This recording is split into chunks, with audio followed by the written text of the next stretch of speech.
মর্জিনা দাঁড়া, তুই তো অনেক বড় হয়ে গেছে, দেখতে অনেক সুন্দর। চল বাগানে চল, তোর সাথে আমার কথা আছে।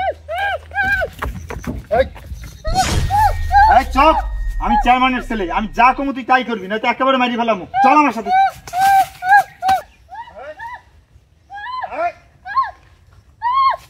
যাবি না?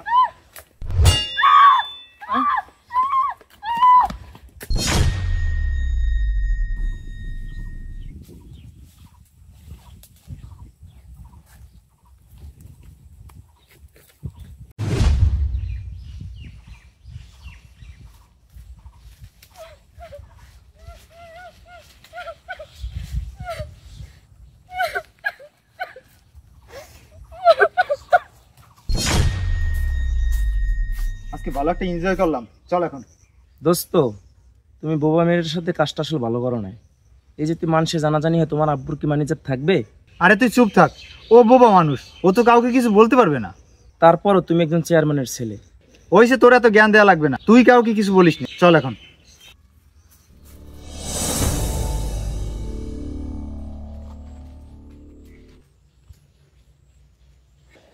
অশোক, একটু তাড়াতাড়ি আয়।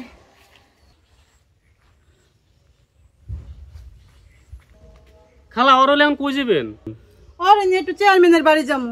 হয়তো বোবা মানুষ কিছু কইতে পারে না, দেই ওর সর্বনাশটা কে করছে চেয়ারম্যান সাহেব বাই করতে পারে কিনা। ও আচ্ছা, লন যাই।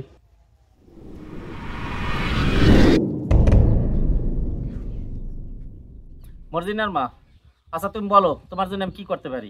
চেয়ারম্যান সাহেব, আপনি তো জানেন ওর বাপ নাই। আমার মাইয়াটা বোবা, কথা কইতে পারে না। ওই 6 মাসের প্রেগনেন্ট, কে জানি ওর এই সর্বনাশটা করছে, ওই তো বলতে পারে না। আপনারা একটা বিচার করে দেন, কে ওর সর্বনাশটা করছে। আমি অনেক মাইয়া লয়ে কই যামু। চেয়ারম্যান সাহেব, এর বিচার আর কি করবেন? এর ঘরেই তো এর ভাগ্নেই থাকে। এই বোবা মাইয়ের সর্বনাশটা তো ওই করছে। এখন আপনি ওরে কয়েকটা জুতোর বাড়ি দিয়া সরা পড়াই দেন। হ্যাঁ চেয়ারম্যান সাহেব, ওই এই মেয়েটার সর্বনাশ করছে। হ্যাঁ চেয়ারম্যান সাহেব, উনি এই কথাটা ঠিকই বলছে, এই বোবা মাইয়ের সর্বনাশ ওই করছে।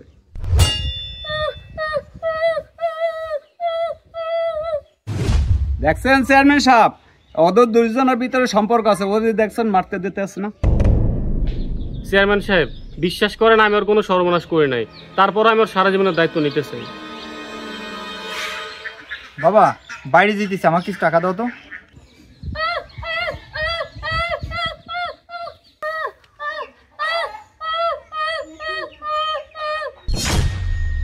এই মর্জিন, এই তুই আমার হাত ধরছে কেন? হাত স্যার। চেয়ারম্যান সাহেব, ওই বোবা মেয়ের সর্বনাশ তো আপনার ছেলেই করছে। এখন কি বিচার করবেন তার? এখানে ন্যায় বিচারই হবে। এই তুই একজন চেয়ারম্যানের ছেলে হইয়া বাবার মান সম্মানের কথা একবারও চিন্তা করলি না? আজকে এই মেয়ের সাথে তোর বিয়ে হবে।